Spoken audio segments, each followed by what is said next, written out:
removed. Did you do the homework? I read the book. I'm going to spoil the hell out of it. So if you want, I mean, it's 30 years old, but I guess stop now. Spoilers.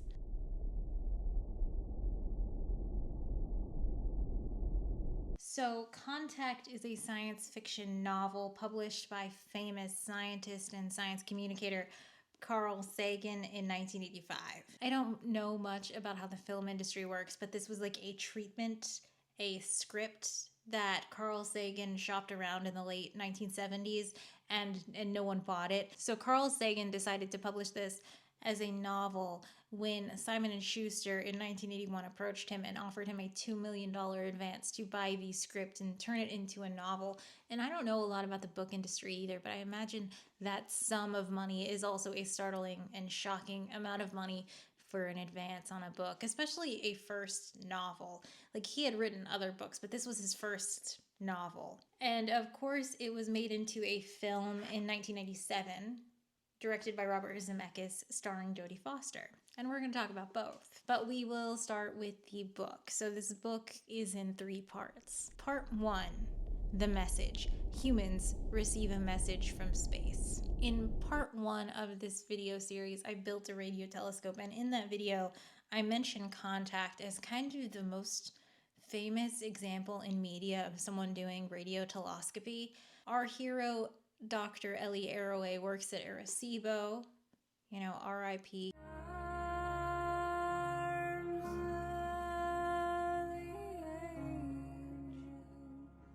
My shirt, I don't know if you can tell, this is Arecibo merch, and I bought it at a thrift store in Boston, which I guess isn't that weird. I imagine there's a high concentration of astrophysicists in Boston, and one of them just had the shirt and gave it to a Savers. But I think it's pretty cool. Also, yeah, I did make this cardigan. Thank you for asking. Anyway, Ellie Arroway is at Arecibo when she's offered the chance to be a project leader for SETI at the VLA. And while at the VLA, her team gets a message from Vega. And there's just like a lot to unpack here. So SETI is the search for extraterrestrial intelligence. The VLA is the Very Large Array in New Mexico. I mentioned in the last video that telescopes are big buckets that catch photons. Arecibo is a big bucket that's tuned to radio frequency photons, and the VLA is a bunch of tiny buckets that work together to act as one big bucket to catch radio frequency photons.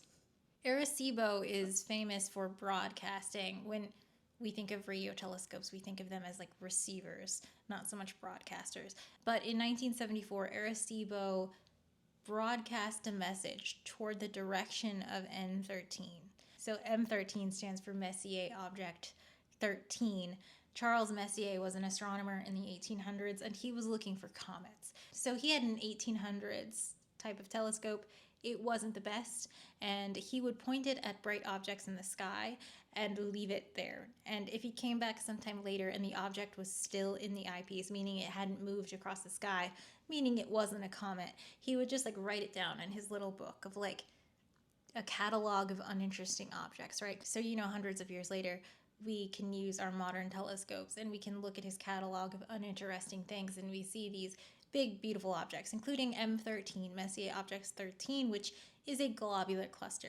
And I'm very biased because globular clusters are my favorite thing to look at in telescopes. Globular clusters are these massive stellar structures. They're some of the oldest objects in the universe. And when you look at them in an eyepiece, you can see like all the tiny little dots making up like tens of stars, but you also see a lot of color. I think that's really nice to see in like an optical telescope. Big recommend if you're ever standing next to someone with a pretty nice telescope, ask if you can see a globular cluster, but don't touch their telescope for some reason. For some reason, when you set up a telescope and there's like a line of people waiting to look at the thing in the telescope, you'll be like, oh, hey, come look at Saturn. And you know what they do? You know what the first thing they do is they grab the eyepiece and they pull it towards their face. And it's just like, well, now Saturn's not in there anymore. Now I have to re-find the object. You don't touch the eyepiece. You move the telescope if you touch the eyepiece. I don't know why everyone does that.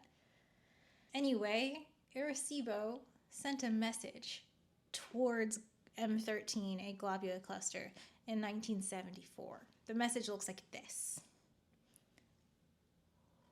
It contains information about counting numbers and elementary chemical structure and the structure of DNA, and it's got a little human-shaped thing and a little telescope-shaped thing and a little solar system diagram. This message was sent one single time, and it will take 25,000 years to get to M13 because M13 is 25,000 light years away. The sending of this message has made a lot of people angry and been widely regarded as a bad move. There's two camps. First, you have alien people.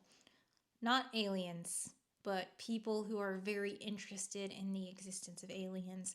These alien people really think that if we send a signal to space, hyper technologically advanced aliens are going to warp drive right over and just enslave the planet. Stephen Hawking was one of these people. Alien people would be a different video, but Stephen Hawking thought we should hide and keep the lights off, kind of, not let the universe know we're here. The other group of people who think the Arecibo message were a bad idea are people who think it was just really stupid, like a waste of time. You sent one message one time. You sent it one time. It's going to travel for 25,000 years. What if it happens on a holiday and their telescope's not on? You got to send the message constantly, forever, in order for anyone to ever catch the message. This is so stupid. Why would you do this? What a waste of time and money. And what these two teams do not understand, I think, is that the Arecibo message was not a sincere attempt at contacting alien species. It was more like a display of technological prowess. It was kind of an introspective discussion on what would we send if we thought we could connect to aliens. What would that look like? Well, it would look something like this. We would have to speak in the language of science because aliens, of course, would not speak English, and even on our own planet, a huge fraction of people don't speak that language, but science is the same everywhere. Physics is the same everywhere. No one is going to read, "Hi, we're humans from Earth, happy to meet you," but they will know, oh, hey, there's that element with one proton and one electron. Even if they don't call it hydrogen, they will know what that is. They'll have a different word for it, but they'll know what that is because physics is the same throughout the universe. So why did they do this in radio? Why send a message in radio?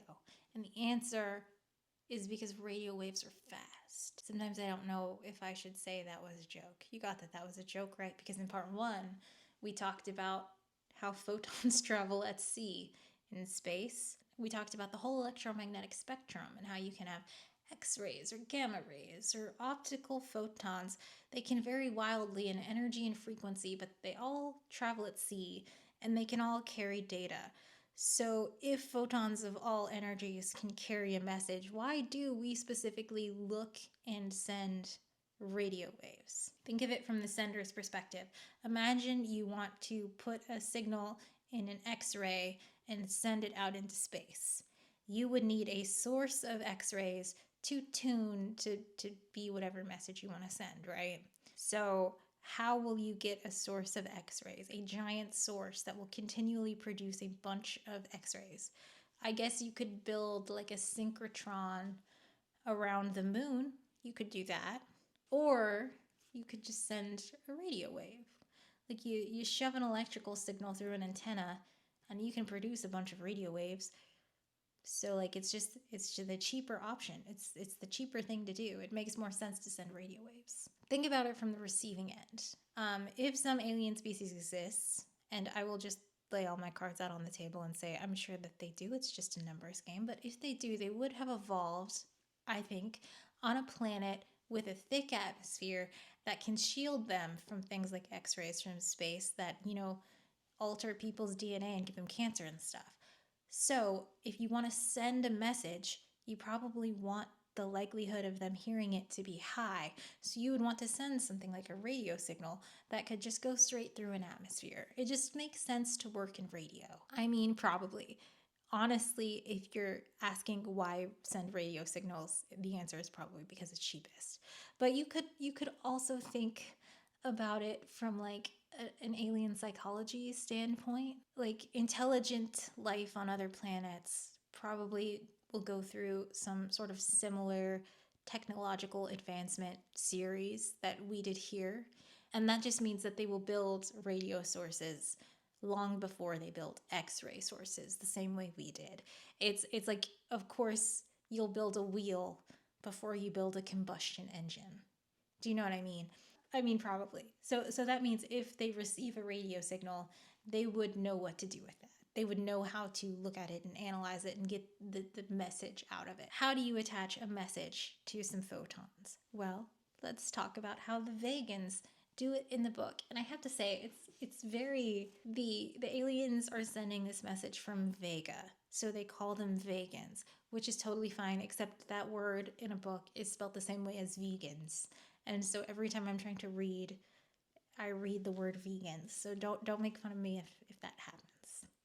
Okay, so now let's talk about the book. How did the vegans attach a message to their radio signal, and how did we receive it in the book? Great. So they're at the VLA, big telescope, right? So the guy working the night shift at the VLA is alerted by the computer that they have a candidate observation. He's alerted by the computer because, of course, it would be very silly for them just to be sitting there and staring at real-time data as it comes in.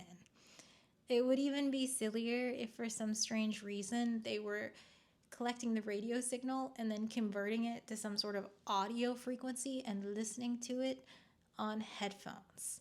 That would be really wild. That would be a silly thing to do. Why would anyone ever listen to radio telescope data on headphones? Pretend we haven't seen the movie yet. So he calls Ellie on the phone. Ellie is his boss. She's the project manager. And he's like, hey, we have a candidate signal.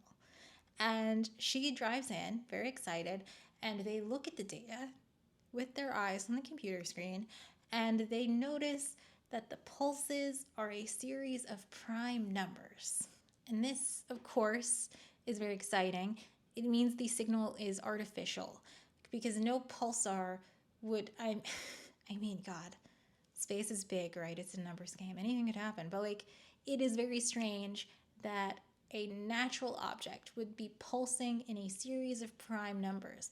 That is a way that you would expect species across galaxies to communicate with each other and say, hey, we also know math, right?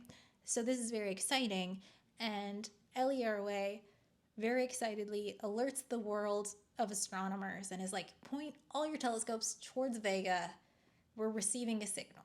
And so all across the world, astronomers are also receiving this prime number signal. And Ellie and team are looking at the data and they realize what they thought was noise. Like, say you get like 2 pulses for prime number 2, noise, noise, noise, noise, noise. 3 pulses for prime number 3, noise, noise, noise, noise, noise. 5 pulses for prime number 5, etc. They thought that was noise. They look at the noise, they start analyzing it, and they realize that what they're actually seeing is a radio broadcast of Adolf Hitler. Yeah, that's in the book. So the reason is because the first ever radio broadcast was the Germans at the start of the Olympic Games, Adolf Hitler giving a speech. Am I going to get demonetized because I'm saying Hitler? The Germans were showing off their technological prowess by being like, look, we can broadcast images with sound across radio waves. Look at how advanced we are. And that, of course, went out to space. So presumably what Ellie and team are thinking is that the Vegans saw that broadcast, which alerted them to like, oh, intelligent life on that planet. And now they're sending it back to us to be like, hey, we saw your message and it was Hitler. And of course, this is very distressing. The president in the book is super annoyed that like our first like ambassador mission to like intelligent species in the galaxies is Hitler.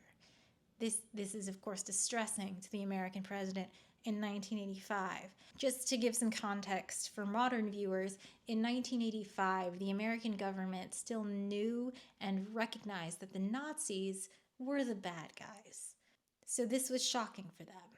So that's 2 ways you can attach data to photons, right? You can send a pulse, a big loud sound that's like prime numbers. prime numbers. Also, the frequency that they're listening at is like hydrogen times pi or something. There's lots of ways to be like, hey, this is a very specific signal and not a like natural signal. And then once you get people to listen to it, you can add stuff to the noise and you can add a little message. It's very interesting. And then this is kind of where the book is in part one. They're like, okay, we have the prime numbers. This is definitely not natural. This is definitely aliens telling us something. Oh no, they're saying that they know that we had a whole Hitler issue. And this is kind of where it sits. They're like, well, what do we do with this? Until there's a whole billionaire subplot in this book that I don't want to get into right now. But the billionaire is apparently a genius and gets in touch with Ellie. And he says, hey, have you looked at the phase modulation? And voila, inside the phase modulation is actually incredibly detailed instructions on the building of a machine. And you might ask, what is phase modulation? When a wave of light comes at you, visible light, radio light, any kind of light, it's vibrating at right angles to your line of sight. If that vibration rotates, the wave is said to be elliptically polarized. If it rotates clockwise, the polarization is called right-handed. Counterclockwise, it's left-handed. I know it's a dumb designation. Anyway, by varying between the two kinds of polarization, you could transmit information. A little right polarization and that's a 0, a little left and it's a 1. Follow? It's perfectly possible. We have amplitude modulation and frequency modulation, but our civilization, by convention, ordinarily just doesn't do polarization modulation. So, just to note, in that tiny little paragraph, he really has a nice explanation for phase modulation. I'm really impressed by that. I would have had an 8-minute video with diagrams everywhere. This is why I'm not a science communicator. It turns out Carl Sagan is pretty good at that. Anyway, they look at the polarization of light and they find thousands of pages of binary with this detailed instructions on building a machine. And because the message is transmitted constantly and the earth is rotating, in order to get the full message, the world has to collaborate. Russia has to collect data and put it into the pile, and America collects data and Japan collects data, and we get a full map of the globe so we can get every piece of information. Okay, so part 2, the machine. The message is decoded and revealed to be very specific instructions for building a machine. The world builds it. So Wikipedia says the theme of this novel is contact between humans and more technologically advanced extraterrestrial life forms, which is kind of like saying the theme of Moby Dick is a guy who goes fishing. That's the plot of the book. I'm not an English teacher, but aren't plot and theme two different things? One of the themes is science versus religion, or perhaps don't scientists have to believe in science, and isn't that the same as religion? And is explored over hundreds of pages, forcing the reader to relive 10th grade. When people's brains first turn on and they suddenly develop these weak ass arguments about the existence or non-existence of God, and we'll get there, but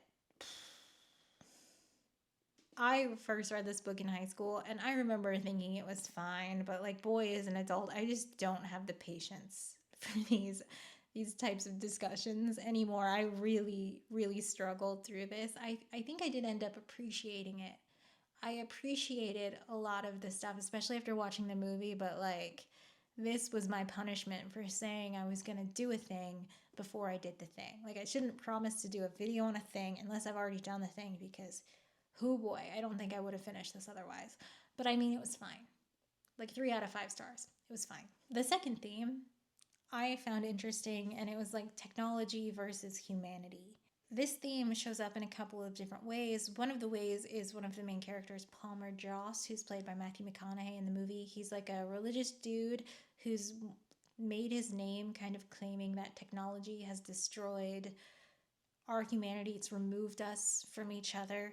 And it's just we used to rely on each other, but now we worship. This book was written in the 80s, so laser discs and Atari and stuff. What has science really done for us, he declaimed. Are we really happier? I don't mean just holographic receivers and seedless grapes. Are we fundamentally happier, or do the scientists bribe us with toys, with technological trinkets, while they undermine our faith? And it's just vaccines, my dude. telecommunication, gene therapy for plants so we can grow food and stuff. I just, this book was written in 1985 and we didn't even have like widespread cell phone use yet. So this guy, Palmer Joss, is just walking around pissed that human beings are doing cocaine and watching Alf now. Like, he doesn't even have Instagram to yell at. It's very silly. He's just one of those guys who's like, we used to be a country, and now all we have are garish patterns and velvet ponytails. Classic lament of the religious person to be like, everything was better in the way back. How embarrassing. But to be fair, Carl Sagan was not a traditionally religious person. Like, he was one of those, like, I'm spiritual. Like, I think like a lot of scientists are. And these religious characters are kind of the cartoons that Sagan wrote.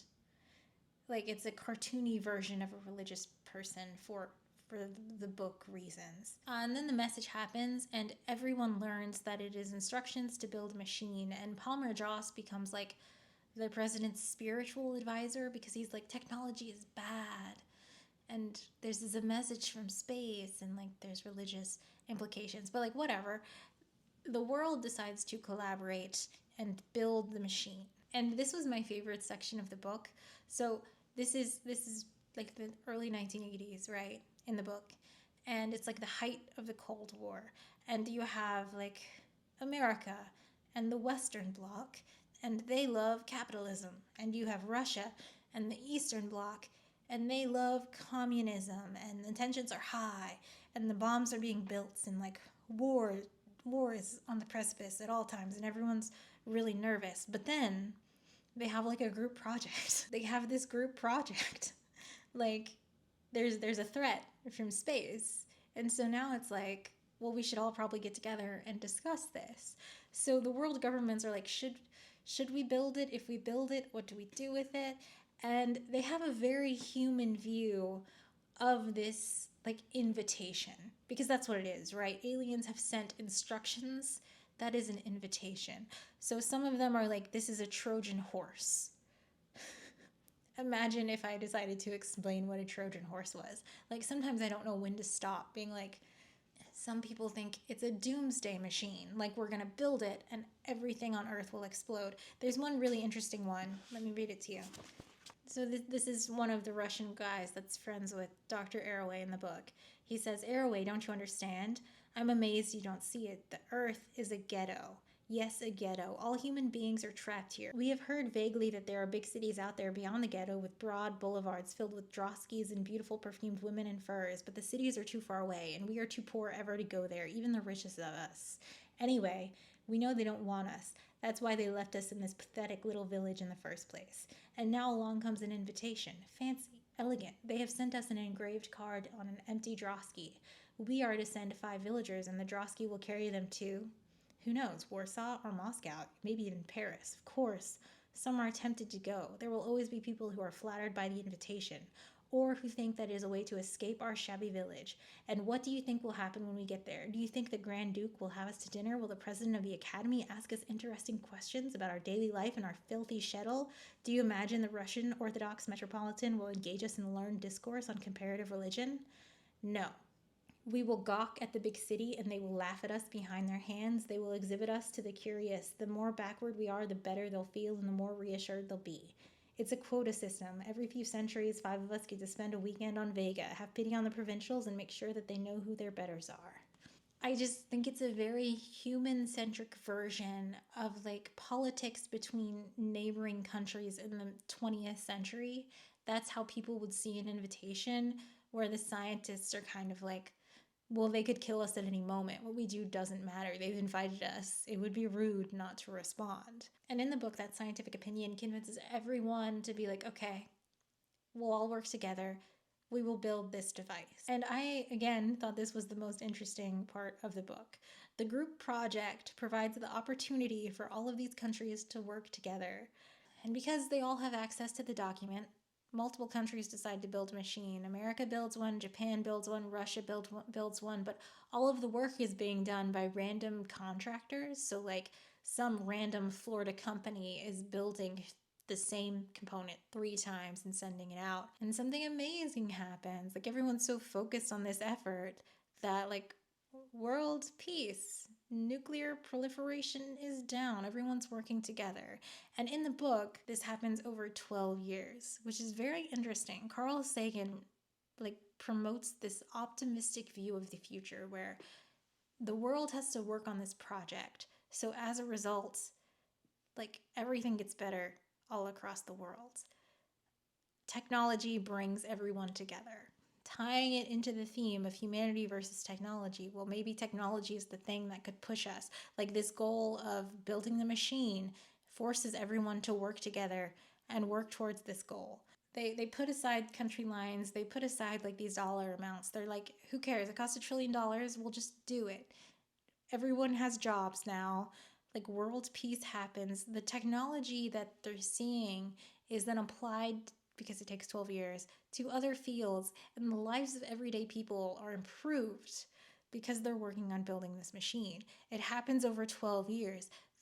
The normal everyday people who aren't scientists, who aren't involved in like radio astrophysics, see their lives get better because they are building a machine. And I maintain that it's really interesting. The idea is really interesting, but like, oh my God.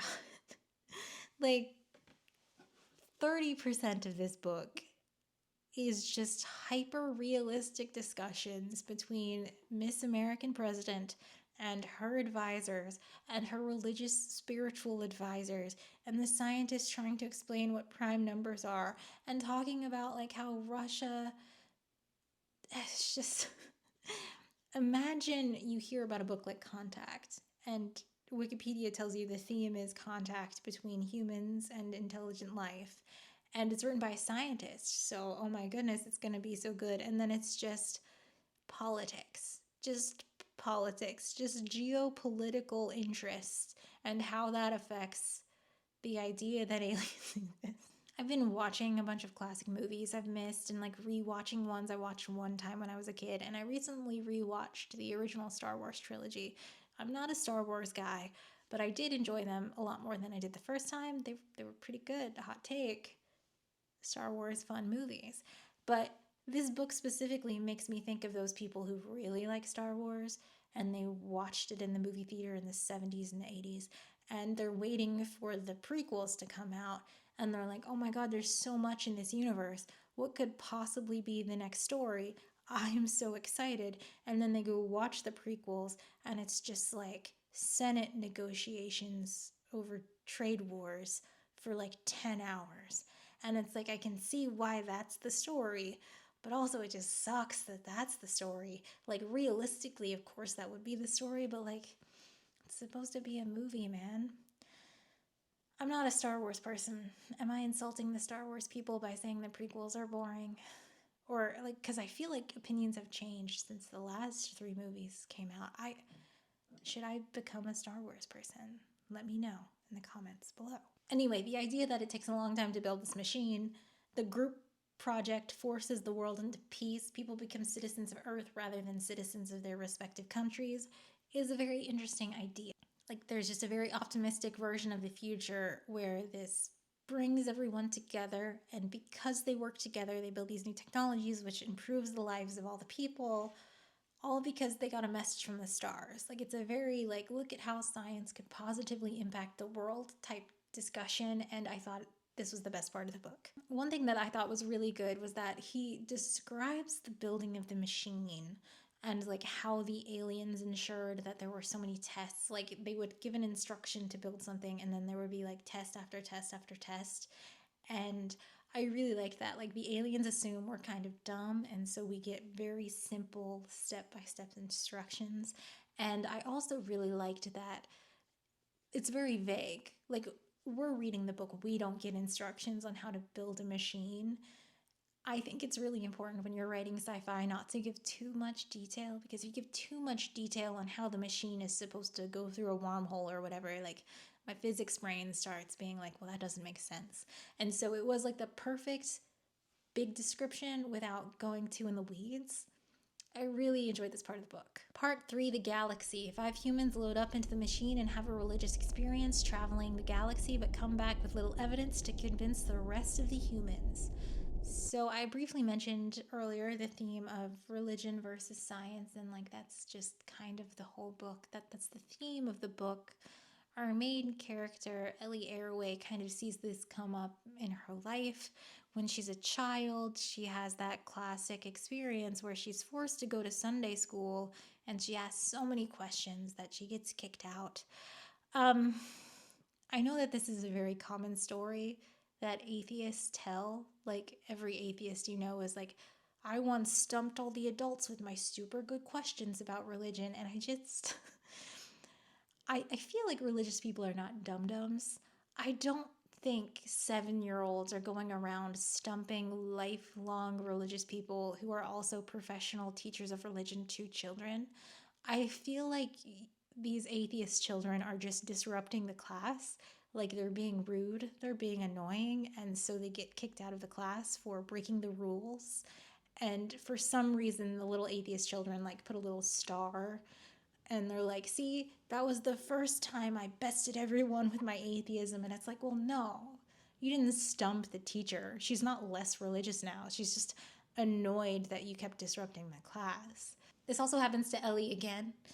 And it's kind of like supposed to match the experience when she's, I think, in middle school. She gets a math teacher and she asks a bunch of math questions, and the teacher can't answer them at the appropriate level, and so she goes to the library to learn all the math, and she's like, haha, sometimes you can find the answers.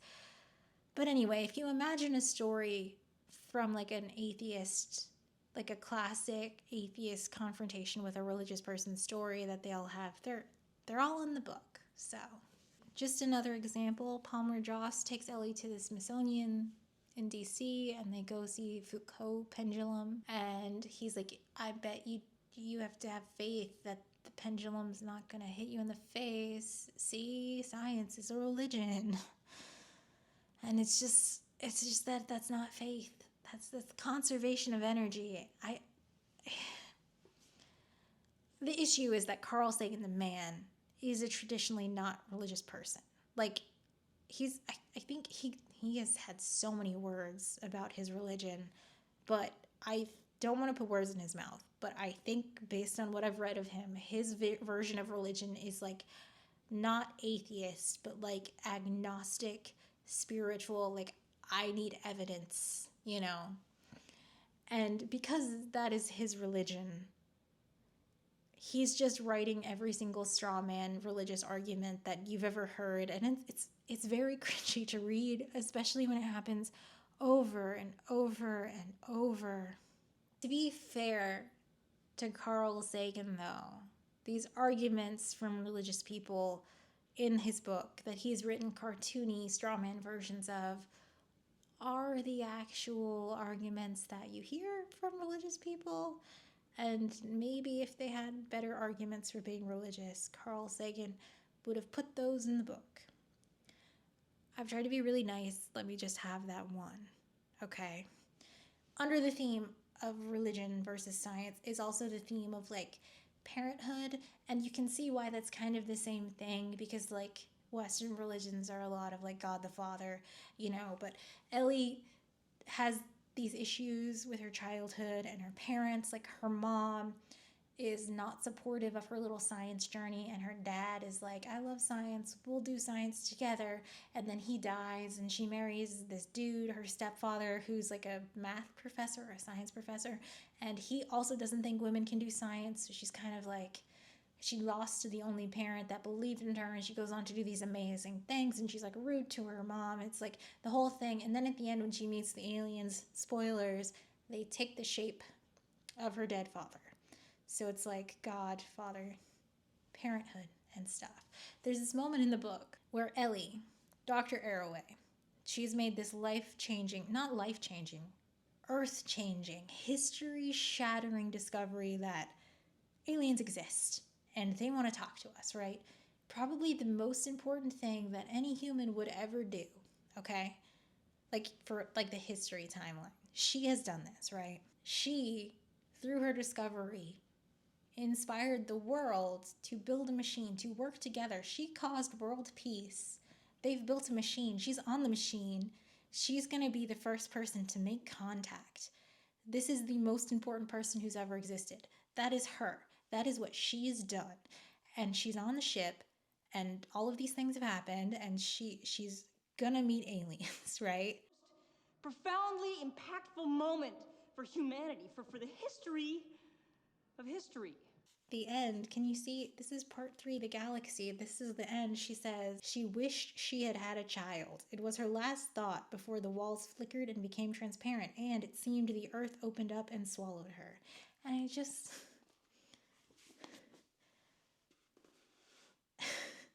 I like children. Children are great. And I know that there are people who their only thing in the world is to want to have children. And if one of those people was on a ship going to meet aliens, I bet they would say that. But Ellie Arroway has never shown a thought about that. Like, there's a moment where one of her boyfriends is like, we should have a child. And she's like, no, because I love science. I got to do science. And that's the only time it comes up. Like, her character is not about parenthood. But for some reason, Carl Sagan thought that that's what she would say. In that moment, her whole life, her entire life, her only goal had been to find aliens. She was on a ship about to meet them, and she's like, oh, I wish I had kids. Like, you know how sometimes when a man writes a book and the main character is a woman, you can just really tell the whole time? This book is a real she-breasted boobly down the stairs situation. It never comes up again, by the way. Oh, I wish I had a kid. Never comes up again. There's a whole third of the book left. Like, she doesn't end the book like pregnant and staring at the stars and being like, we did it. It never comes up again. He was just like, that's what a woman would think, right? Ew, I didn't like. Carl Sagan says that the only thing Ellie Arroway is interested in is finding aliens, right? Her career. It's all she talks about. When we are inside her head for all of these pages, the only thing she's thinking about is boning her coworkers. Like, which of her colleagues she wants to have sex with. Which of her colleagues haven't hit on her yet, but man, does she want them to. Which of her colleagues have hit on her. Like, she spends her life trying to find aliens, and she gets a signal from aliens, and the government comes down to see, and right away she's just like, this government guy is so cute. Oh my god, this is so exciting. I can't believe, how is our relationship gonna work? And it's like, babe, you just found aliens. What? It's so unprofessional and weird and rude, and like it's almost predator behavior, because she is like high up in her career, right? She is the project leader, and she's like thinking these gross lewd thoughts about every man that enters it's really gross. It's really weird. If you made a little pie chart of Contact by Carl Sagan, like 30% would be like geopolitics, like Russia versus America, communism versus capitalism, like, oh my goodness. 60% would be like religious arguments, straw man versions of religious people getting bested by a high school scientist. And the other 10% would just be the X-rated thoughts of Ellie Arroway as any man walks into her line of sight. It's so inappropriate. It's so bad. Okay, I'm gonna read you the worst one. So Drumlin? Okay, so the worst one in my opinion, I'm gonna read it to you. So Drumlin is kind of her PhD advisor. He didn't like that she wanted to focus on like SETI research, and so she was under someone else. And then like he became in charge of the NSF, and he tried to shut down her projects. And then when she found aliens, he like tried to take it over. And he's originally supposed to go on the ship. He's also in the movie. He's this guy in the movie. And then there's a terrorist attack in the book and the movie. And in the book, the terrorist attack is going to blow up the ship, and he sees a guy with a bomb. And so Drumlin turns around and like jumps on top of Ellie to protect her, and he saves her life. And this is what Ellie thinks. Suddenly Drumlin was in the air, flying. Everyone else seemed to be flying too. It reminded her of the tornado that had carried Dorothy to Oz. As in a slow-motion film, Drumlin careened toward her, arms outstretched, and knocked her roughly to the ground. After all these years, she thought, was this his notion of a sexual overture? He had a lot to learn. The man is dead, Ellie. He saved your life. What? That's what I mean. Like you can tell a man wrote this book. Okay, just one more. Do you know at the start of Back to the Future, like when the credits are rolling, you see like Doc's workshop and you see all of it, the little machines he's built to like make his day easier so he can focus on science. Like he has a little breakfast making machine and stuff. You know what I'm talking about? And that's kind of like a show don't tell of like this character who you're about to see is so focused on science. They're so smart and good at science that they don't want to worry about all those daily life stuff. In this book, Ellie Arroway builds a nail painting machine so she can save time. I mean, it's just like she wouldn't paint her nails. She just wouldn't paint her nails. She didn't. She's so smart, she built a device to paint her nails. I hate it. I hate it. Like, she's literally got aliens on the phone. And she's like, well, I don't want to have to paint my nails. I guess I'll use the machine to paint my nails. I'm going to say something really, really harsh. But I think like a year ago, I did a review on this book called Love Theoretically. Oh, it's orange. It's on my bookshelf. Romance novel where a theoretical physicist falls in love with an experimental physicist. Oh my god. And this book, it reminded me a lot of that book. There's even a chapter called Harmonic Motion. He also does the thing where every chapter is called like coherent light, supersymmetry and stuff. There's a chapter called Harmonic Motion, but it's not the one where she has sex with anybody. It's the one where her and Palmer Joss go look at the pendulums. Like, it does make sense. Like, Carl Sagan at least knows what the physics words means. He could have used a tighter edit. That's all I'm saying. I mean, I do like Carl Sagan. I think he was a good science communicator. I think there's a lot of really interesting sci-fi stuff in this book, but I think maybe because he was so famous, people did not give him enough feedback, which would have made this book a lot better. There's one sentence in this book that makes me think it wasn't edited at all. Like, the whole time we're kind of in Ellie's head, and then there's this sentence where she's like listening to the radio waves, as you do. You can't. Your ears aren't telescopes, but it's fine. Ellie had to take care that tedium did not engulf her. Her coworkers were pleasant enough, but even apart from the impropriety of a close personal relationship with a nominal subordinate, she did not find herself tempted into any real intimacies. So the only thing keeping her from sexually harassing her students was that she wasn't interested in any of them, which is just, that's bad, Carl Sagan. But anyway, there had been a few brief, torrid, but fundamentally casual relationships with local men unconnected to the Argus project. In this area of her life, too, a kind of ennui, a lassitude, had settled over her. And then this happens. She sat down before one of the consoles and plugged in the earphones. It was futile, she knew, a conceit to think that she, listening on one or two channels, would detect a pattern when the vast computer system monitoring a billion channels had not. But it gave her a modest illusion of utility. She leaned back, eyes half closed, an almost dreamy expression enveloping the contours of her face. And then the next sentence, she's really quite lovely, the technician permitted himself to think. I don't have a lot to say about that. I just find it really interesting that, like, the whole book is, like, inside Ellie's head, her thoughts, and then randomly, because the author wants us to know that she's hot, we leave her head and we go to some random technician's head just for one sentence. Like, we don't know who that guy is. Isn't that weird? Isn't that really weird? I mean, it has nothing about the book. It's just that sentence was really weird. Why didn't anyone catch that? Is that normal? I did really like the book. I don't want to critique it too much, but it's just like, he's got too much going on. Like, he wants all this representation. Like, the president is a woman, Ellie is a woman, but like, he doesn't really write characters that seem like women. And he's got a whole subplot in here about supersymmetry. There's a Muslim Nigerian theoretical physicist who smushes quantum mechanics and relativity together, and supersymmetry happened in that 12-year period where they're building the machine. And it's like, there's too much happening. There's not enough time to dedicate time to any of those stories, so they just seem kind of shoehorned in. Like, which makes all of them a little less interesting, a little less valuable. There are too many quotes from books. Like, he's like, here's Kafka, here's Kant, here's Ovid, here's Shakespeare, here's a bunch of old religious texts. And it's like, we get it, dude. You read books. There's too much happening. Maybe I'm criticizing the person who took his money and pretended to edit this, because like, you should have just taken out a bunch of the quotes from books. Like, you don't quote better books inside your book, because then people just want to go read that book. I did like it though. I gave it 3 out of 5 stars. It was good.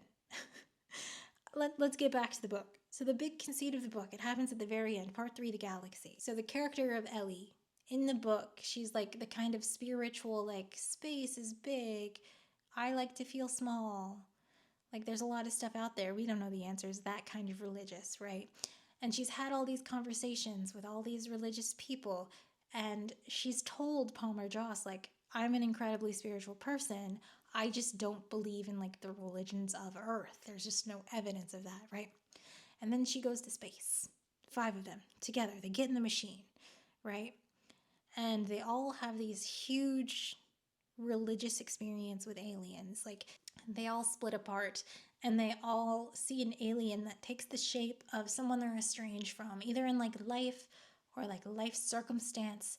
Like, someone sees their granddaughter who they're not allowed to see. Someone sees their dead husband. Ellie, of course, sees her father. And they all have these conversations with their daddy aliens who are like, space is big. You know, like these highways, these intergalactic highways, we didn't build these. Someone's out there taking care of us, and like, man, you guys should be good little humans. And they go back and they're like, whoa, there was a malfunction. No time has passed. All the devices we took to record all this information don't have any data. What? The government then decides, like, so you scammed us. This was a scam. We don't believe you. You didn't get any data. You call yourself a scientist? Why are we supposed to believe that you talk to aliens? Oh my god, I can't believe we fell for this. So Ellie, at the end, she's in the congressional hearing with the US government, and they're like, you scammed us out of cash. And she's like, I don't have any evidence. I guess you'll just have to take it on faith. Mic drop. Oh my god, that's what the book was about. And Ellie has to convince the world that she had this experience, even though she doesn't have any proof. You get it? Do you get it? You get it? Science is like a religion. Except this doesn't make any sense. That doesn't make any sense. This doesn't make any sense. 4, this doesn't make any sense. The ending of the book, it just doesn't make any sense. Like, we read the book. It was very long. We read it. In this book, Ellie Arroway receives a message from a point source in Vega, sending prime numbers. This message was confirmed by astrophysicists all over the world. Tons of them, all over the world. They looked at the noise in the prime numbers and they got video images of Hitler. And there was an interesting thing in the book that I'm not sure if this is true, but it was in the book and I thought it was a really cool part of the book. But in the book, the president is saying, we don't even have this video footage of Hitler at the Olympic Games. Like, we have images of it. We've written down what part of his speech is, but we don't have it. And they've sent us back the full recording. They sent more information than like we had saved as human beings, right? And then also in the message, there's instructions on how to build a machine. In the book, it takes 12 years, right? So the whole world sees this message. They print coffee table books containing the message from the aliens. Just random, normal people have the message in their homes from the aliens, right? It's just that there's no way to fake that. Every single astronomer on Earth received a message from a point source in Vega just spitting out prime numbers. Like, every single human on Earth experiences those benefits from them building the machine. Like, in 12 years, technology is vastly improved. There's world peace. You're still with me, right? In the text of the book, the entire world spends 12 years and trillions of dollars following the galactic IKEA pamphlet to build the machine. The entire world experiences this. All of their lives are improved. Everyone benefits from the messages from the alien. There's actually a scene in this book that I thought was really fun where Sagan is talking about how the aliens probably think we're dum-dums, and so they're sending all these steps. And one of the steps has humans like assemble a bunch of liquids and metals and stuff in like an Olympic-sized swimming pool vat. And they do it, they follow the steps, and in the book he describes it as like the most human-like non-living object. Like the goo comes to life, pulls itself out of the swimming pool, and then starts doing some of the engineering steps that the humans don't understand. I thought that that was really fun. This would have been on the news. All the engineers working on that would have seen this goo engineer doing a thing.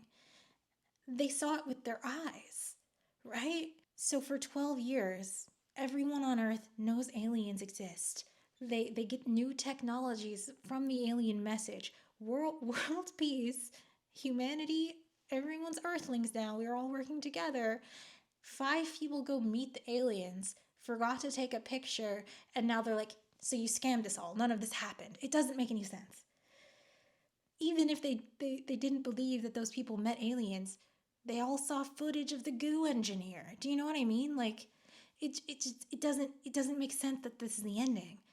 I understand Carl Sagan for some reason wanted this big aha moment of like, see, she has to take people on faith too now or something. But like, they literally got contacted by aliens. You can't fake that to the world. It makes no sense that this is the ending. After 12 years of new technologies, they're like, rude. You lied to us? You somehow sent a signal from Vega? It makes no sense that people suddenly wouldn't believe in the aliens. Like, they all got the message. So, part 5, the movie. So the ending of this book, it makes no sense. It's complete nonsense. It makes no sense. Like, it's shocking that this somehow was printed this way because like the ending doesn't make any sense. 12 years. Anyway, obviously if you're going to make it into a movie, you're going to want to fix that part. You're going to want it to make sense. So I think they made a lot of changes solely because they wanted to make sure the ending of the movie makes sense. I don't think they did that successfully, but like, first they kill Ellie's mom. So Ellie's just got her dad, and he's like, I sure do support you listening to the radio. CQ, this is W9GFO here. Come back?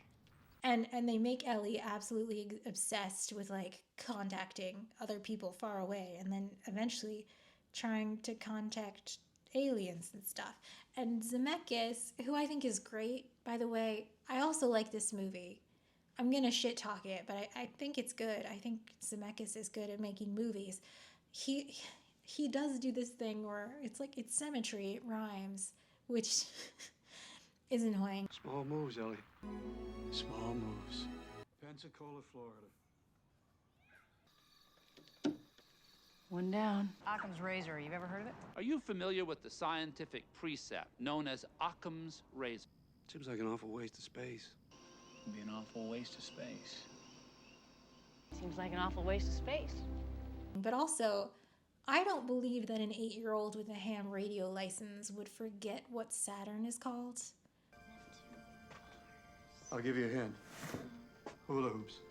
Saturn. Could we talk to Saturn? Just say they change her character from being like spiritual and the universe is my god type of way, like she is in the book, to being like a staunch atheist, which produces like even cringier discussions between her and the religious people who she's kind of just making fun of the whole movie.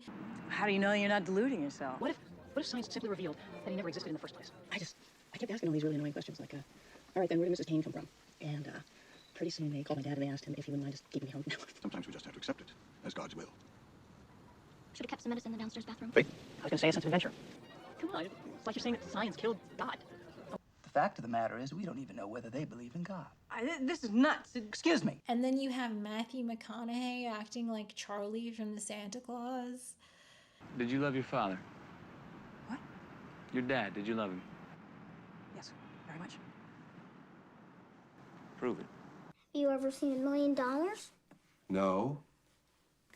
Just because you haven't seen it doesn't mean it doesn't exist. They just end that scene there. Like, that was a good argument. Have you ever seen $1 million? And then Jodie Foster is just being like the edgiest, edgelord atheist to ever exist. Like, this comes up because in the selection process, Palmer Joss is like on the committee to decide one person gets to go. They change it to one person in the movie, I think, because it's easier not to believe one person than 5 people who agree that the thing happened to them. But Palmer Joss asks her if she believes in God, and like she can't even lie to go to space. Do you believe in God? Dr. Arroway. It's like she can't even lie about it to go to space. Drumlin lies about it. He gets to go to space, but then he gets murdered in the terrorist attack. 95% of the world's population believes in a supreme being in one form or another. I'm really sorry, but even in 1997, when this movie came out, there's no way 95% of people said they believed in God. That's crazy. 95% of people can't agree on anything. They also changed the way the message is delivered. I think to make it easier to explain to non-scientific audiences, like they just have a graphical thing that the billionaire does. I do think this is a shortcoming of the film because, like, you had Carl Sagan. He was sick during the filming, but he was answering questions and, like, he explained polarization in, like, 2 seconds in the book. Just do it in the movie. Like, people like learning things. In the movie, they have, like, the crazy billionaire, eccentric, genius dude tell Ellie how to read the message. And this helps bolster the ending because you have Hades, this guy who wants to be a senator, so he wants to prove that the aliens aren't real so he can blame communists or something.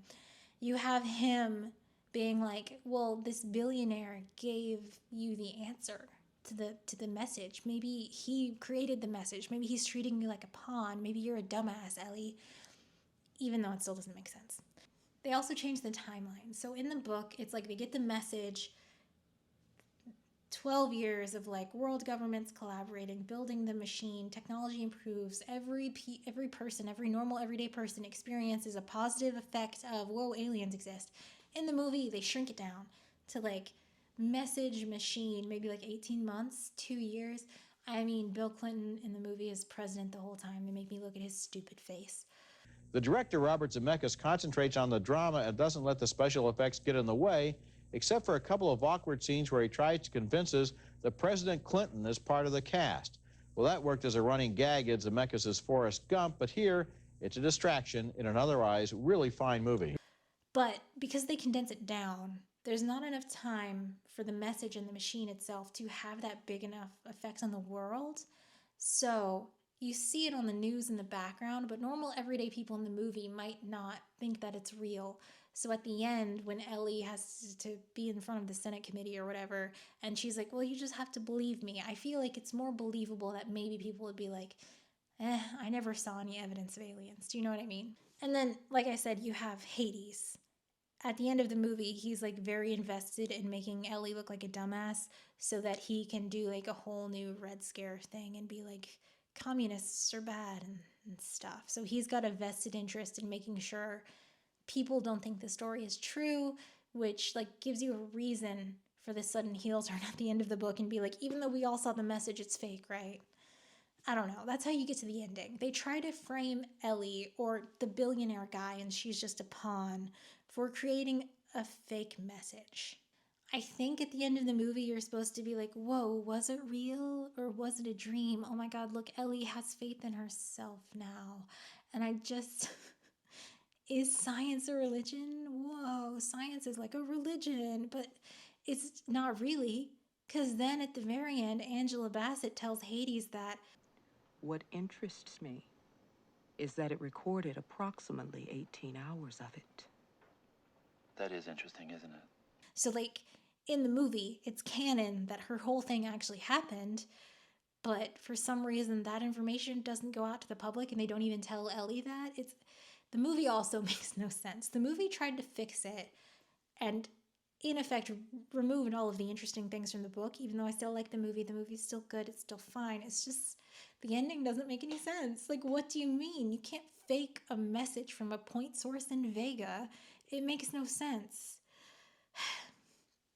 What I think they should have done, if they wanted Ellie to be like, wow, that was a religious experience. I have religion now, is they kind of did it. But what they should have done is have Ellie go meet the aliens, and the aliens not tell her anything, just be like, no, this is a process. Like, there's even bigger, better, daddier aliens who built these intergalactic highways, and we don't know anything about them. And then Ellie comes back to Earth, and she's like, aliens are real, space is big, but guess what? There's still questions that need answers. Like, your religion still has meaning, and isn't it exciting that the more we learn, the more questions we have? And like, that would be the ending of like, religion can still coexist with science. Isn't that great? But instead, they just made her a liar. It's weird.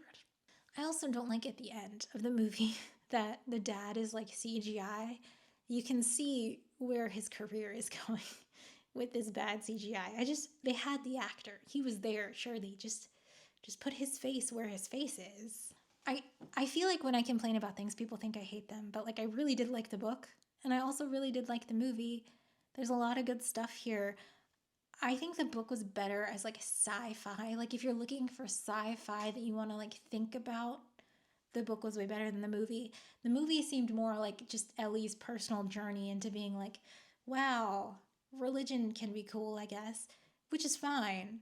But I'm more of a sci-fi guy, so I would rather read the book. But I really liked the movie. Zemeckis did a great job. There's this famous scene in the movie. Okay.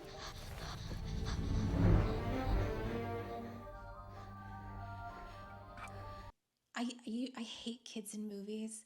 Like, kids in real life are great. I love kids. Kids are great. Kids in movies are usually bad.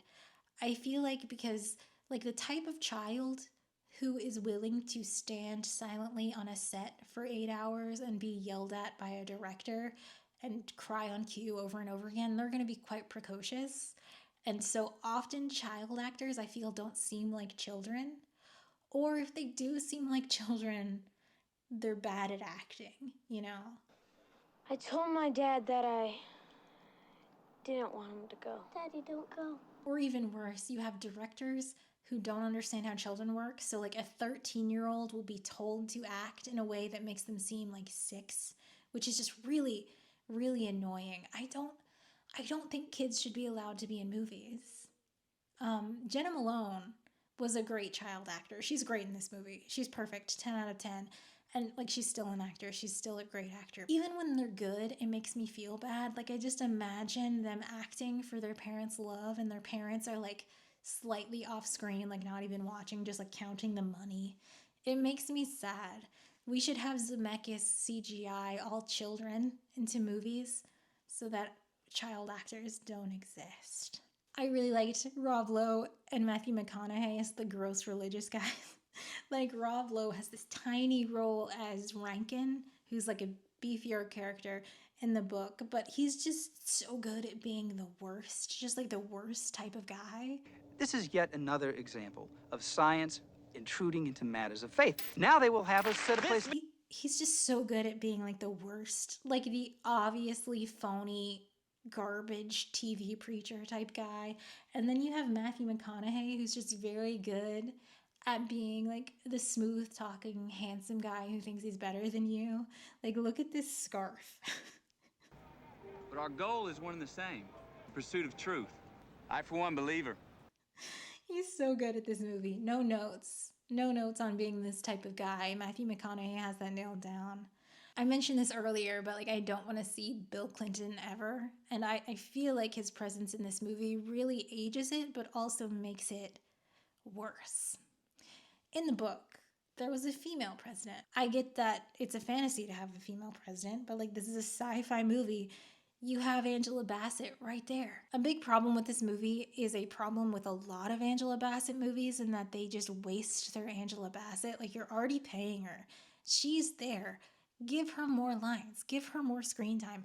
I always, always, always want to see more Angela Bassett. You made me look at Bill Clinton when I could have been looking at Angela Bassett. Like, come on. I might get in copyright trouble for this, but like, just for fun, I'm gonna play every single scene in this movie where 2 women talk to each other, in a movie where the lead character discovers a signal from aliens.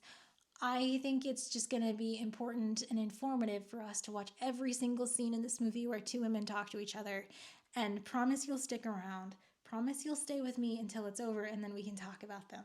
In exchange for technology rights, different nations are being compensated in different... I have a problem. Yes? Do you know where I can find a really great dress? That was it. That was all of them. She gets to talk to the president's aide, Angela Bassett, and all she has to say is like, where could I get a great dress to seduce this scarf-wearing preacher? That's it. I do love Jodie Foster, though. She's acting her ass off in this movie. She's great. She nailed it. The poet. So beautiful.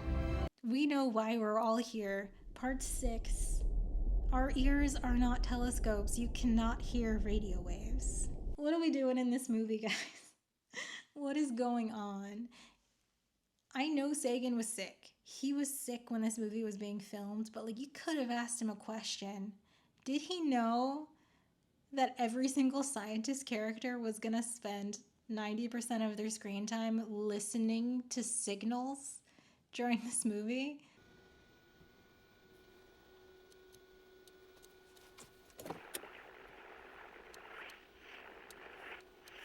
Go back. In the book, it's kind of like a quirky gag that Ellie listens to the radio data, and it's like a reminder of her childhood of like listening to ham radio. But in the movie, it is taken so deadly serious. I think it's great that you listen. Most people don't do that anymore. This woman, who is the project manager and not in any way responsible for data collection, somehow has the time to drive out to where the telescopes physically are and plug in headphones and listen to the radio signals. She has a job to do. She should be analyzing the data. Like, this is how she spends all her time? What? Like, they get the message from the aliens. The computer is plotting the message in a frequency versus time plot in real time. The computer is showing them the data and recording that data, right? And yet they're just running around trying to find a boombox to plug in so they can also listen to it. They already have the signal. They're looking at it. Why would they need to listen to it? Doesn't make sense. They're not recording the... Talk to me, guys. Partially polarized set of moving pulses, amplitude modulated. We're locked. Systems check out signal across the board. What's the frequency? 4.4623 gigahertz. Strong sucker, too. I got it. I'm patched in. All right, let me hear it. Just imagine that you're a professional astrophysicist and you wrote a proposal to get observing time at the VLA, right? First of all, you probably don't even get to go. Like, there are professional scientists and engineers who work at the VLA, and they are responsible for that machine. It's very expensive. They're not going to let some random physicist go and start pushing buttons. Ellie's a project manager, but she doesn't have to be physically on site. You don't need to look at the data real time when it's coming in. And like, most of the time, you write a proposal with target candidates listed, right? And then 18 months later, you're assigned some time and you're communicating with the staff engineers. You send them the coordinates of the objects you want. And then like months later, they'll send you the data. It's probably already been reduced a little bit. They're probably not even sending you the raw data. You're certainly not flying to New Mexico to plug headphones into a device and listen to raw, unanalyzed radio signals. It doesn't make any sense. It's ridiculous. It's hilarious. We're a joke to them. They want us out. Carl Sagan would have known this was very silly. Was he making like a joke or something? Was it a joke? It was funny. In this movie, there's a character called Kent Clark. Get it? Kent Clark. Hey. He's played by Black Hawk Down, and he's blind. He's a blind professional astrophysicist, and I love to see that. Great representation. You know, I love to see it. I actually worked at an observatory at UK, and I did like the observing nights for like the Astro 101 classes, and it was required for your grade. So we had a ton of accommodations to help people who like couldn't do certain things, because like to look into the eyepiece you had to climb a step ladder and also look down and see. So like if you had mobility issues or you couldn't see very well, we had accommodations set up, right? Like one thing we could do is connect a computer, and so if you couldn't get up the steps to look through the eyepiece, you could look on the computer. And if you couldn't see very well, we could like blow up the image and make it huge. If you were colorblind, we could like invert the color map or something. Or if you just were completely blind and you could not see, we had these like giant placards of like topographical images that you could feel the texture of an image. So like if you were blind, you could still observe something. And if you are blind, you can still be a professional astrophysicist. Of course you can. But what we would never do if someone came to the telescope and they were like, oh, I actually can't see, we certainly would never play the screeching raw data files from a radio telescope into their ears. We wouldn't do that because no one would ever do that. Like, I love to see Kent Clark in this movie. Like, it is great to, like, they don't, it's not a big deal that he's blind. He's just an astrophysicist who is blind, and that's great. That's great to see. But it's a little weird. It's a little weird that they make it seem like because he's blind, he's better at being an astrophysicist because he has superhuman hearing for listening to raw radio telescope data. Harmonic? Bingo. Not more here, folks. I mean, of course, all of these astrophysicists, for some reason, are listening to raw radio data with their ears instead of looking at any of the numerous computer screens that are analyzing the data in real time and giving them information. But, like, when Kent Clark enters the room, they like, oh, I'm so glad you're here. And they hand him the headphones, and he's like, yeah, it's... And we could use some help with the spectrum analysis. It's like, great. Now you can do your super analysis with your extraordinary ears. It's weird. Right on. I'll get you the headsets. It's embarrassing a little bit. I do know that Kent Clark, the blind astrophysicist in the movie Contact, is in fact based on a real-life human person, a blind astrophysicist who was like the SETI project leader for like 7 years. I know that that is a thing. So Kent Colliers was born prematurely in 1949. He wasn't breathing, and at that time what they did was they would shove you into an incubator with pure oxygen. And because that technology existed, Kent Colliers lived a very full life, but as a result of that technology, he went completely legally blind. In 1980, Kent Colliers becomes Dr. Kent Colliers when he graduated from Berkeley with a PhD in astrophysics, and he got a job at SETI.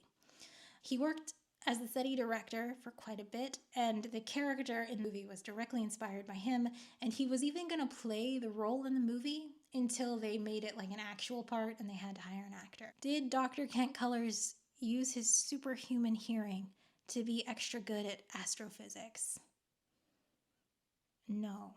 Kent Colliers was super good at writing analysis scripts for data analysis. He wrote a bunch of algorithms that were able to pick up tiny pulsed signals inside huge noisy environments. So, you know, if you work for SETI, you're looking for like signs of alien life. So like imagine you have data from a star and you think that star might have some planets orbiting it, and on those planets there might be some sort of signals. Well, you would need a computer program to look at the big data file and within that file find tiny repeating signals.